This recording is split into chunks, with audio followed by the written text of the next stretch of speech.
Chapter 332 A Once Familiar Place. Immediately after Han Li agreed to accompany Chen Qiankao, he felt slight regret. He had previously came to a clear decision to no longer be tangled with this woman. But now, he had agreed to accompany her for some unknown reason. It seemed he wasn't as determined as he had thought. Han Li inwardly shook his head and replied, "All right. Then how about Senior Marshal Sister ride with me in my Divine Wind boat? We'll be able to arrive there much faster." With that said, Han Li took out his spotless white Divine Wind boat and invited Chen Qiankao to ride with him. When Chen Qiaoqian saw this gesture, she smiled sweetly and entered the boat without any objections. After a moment of flight, Han Li brought Chen Qiaoqian to the Yujing's famed white chrysanthemum mountain. The mountain was covered with all sorts of chrysanthemums, a majority being white. The scene was truly mesmerizing. Contrary to Han Li's expectations, Chen Qiaoqian didn't speak to him after arriving on the mountain. They merely walked along the small mountain path minding their own business. Only when they occasionally saw a particularly breathtaking scene would they stop for a moment. Han Li did not speak as he followed behind her, dispassionately gazing at her charming body without the slightest shame.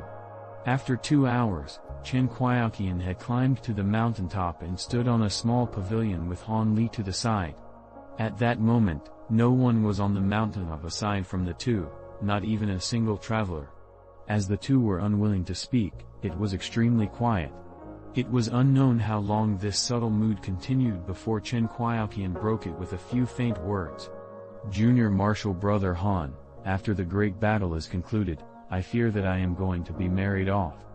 Upon hearing those words, Han Li couldn't help but tilt his head and reveal an expression of astonishment. The groom is a direct lineage disciple of the great Qin cultivator clan, a disciple of Heavenly Imperial Fortress and a cultivator that has just reached foundation establishment. I've seen him several times and he seems decent. If nothing unexpected occurs, then he will marry into my Chen clan and become my Dao companion. Chen Qiaoqian spoke calmly and turned a blind eye to Han Li's appearance of amazement. After a moment, Han Li's astonishment gradually waned, and with some hesitation, he politely said, "Then I must congratulate Senior Marshal Sister Chen on finding a suitable marriage partner. Junior Marshal Brother will certainly prepare a gift for you later." It became clear as Han Li started to speak, that Chen Qiaoqian had no intention of listening to his words. Those were not the words she had wanted to hear. She trembled for a moment before releasing a disc-shaped flying magic tool and flying off with a cold face. After seeing Chen Qiaoqian disappear into the distance, Han Li motionlessly stood in place with a cold expression. After a long while, he let out a long breath and dispiritedly flew off. Although Han Li had already made his decision about Chen Qiaoqian, he still felt at a loss when confronted with her interest to marry him. This was perhaps a common flaw that all men possessed. Even if they were called cultivators, they had the same emotions as mortals. Han Li mocked himself as he flew back to the Qin residence. After returning to the residence, Han Li learned from the others that Chen Qiaoqian had already departed, starting her journey early. When Han Li heard this, he bitterly smiled in his heart. It seemed that he had greatly disappointed Chen Qiaoqian, and now, she was preparing her heart to marry someone else. Although he was a tad depressed, Han Li wasn't of the normal sort. With an ordinary expression, he nodded his head and joked around with the others for a while longer. Like that, the morning of the second day had arrived and the others left the Qin residence. Han Li was the last cultivator to remain. Before setting off on his journey, he went to secretly pay a visit to Mo Fengwu. After all, they were acquaintances and he wanted to bid her farewell. But when he arrived outside her home, Han Li spotted Mo Fengwu through a window, causing him to change his mind. This was because Mo Fengwu was accompanying an old woman of about 50 years old that was reading scriptures out loud. She appeared completely at peace. After Han Li silently looked on for a moment, he ultimately decided not to disturb her. He turned around and quietly left. Toward this particular girl, it may be better if he didn't meet her. Perhaps living a peaceful life without being reminded of those painful memories is best for her. Han Li thought with melancholy. Han Li then left Yujing and first made a trip to Jiayuan City. Since he had promised to avenge the Mo estate, he figured that he may as well pay a visit and take a look. Although the Devil Dao hadn't come to stir trouble, he reckoned that Jiayuan City didn't currently contain any high-level cultivators due to the upcoming Great Battle. He only had to secretly get rid of the Rainbow Sect Master. Even if he angered a few Spirit Beast Mountain disciples, they wouldn't be able to find out it was him. In addition to causing trouble for the Rainbow Sect, he thought he'd take a look to see how Sun Ergo was managing the 4th level gang.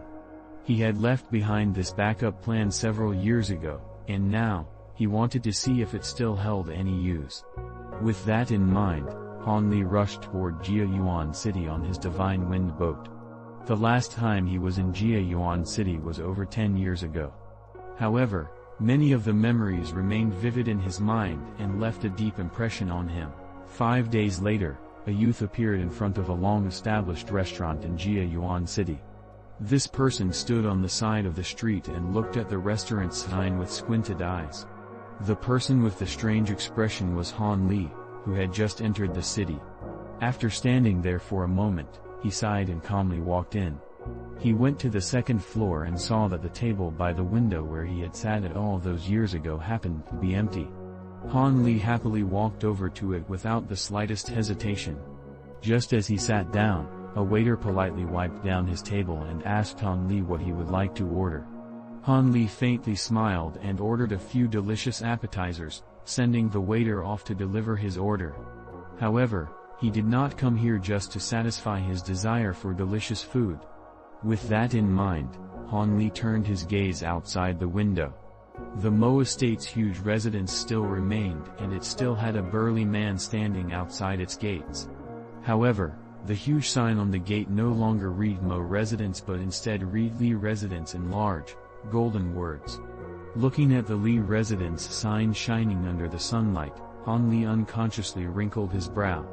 From what he had heard, the Rainbow Sect Master seemed to be surnamed Li. It seems they now occupied their defeated enemy's nest. Not knowing why, Han Li felt particularly bothered when he saw the sign saying Li Residence. He found the previous Mo Residence sign somewhat more pleasing to the eye. As Han Li was lost in thought, his dishes were brought by the waiter and simultaneously the sounds of banter were heard on the floor below. Several youths wearing embroidered silk clothes walked up the stairs followed by their burly guards. They appeared to be the young masters of a noble family. Among these young masters was a man so thin he might blow away in the wind. He casually swept his gaze over the floor and impolitely beckoned to the waiter. The waiter complacently ran over and hastily said with an enchanting smile, "Young Master Xia, do you have any instructions? Call for the shopkeeper. Today, we are inviting an esteemed guest to dine with us. Have everyone on the 3rd floor leave. We will pay for the damages." This skinny man spoke quite arrogantly. The waiter didn't reveal the slightest bit of dissatisfaction, repeatedly nodding his head, before hurrying off to inform the shopkeeper. After a short moment, a 40-year-old man arrived.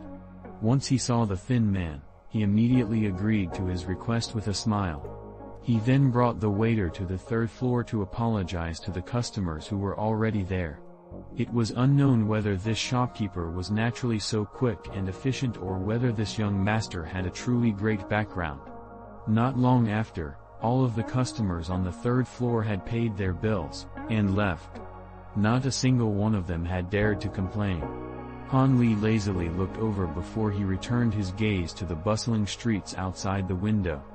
The newcomer was only a young master among mortals, an arrogant person only relying on the might of his clan, commonly found at all places.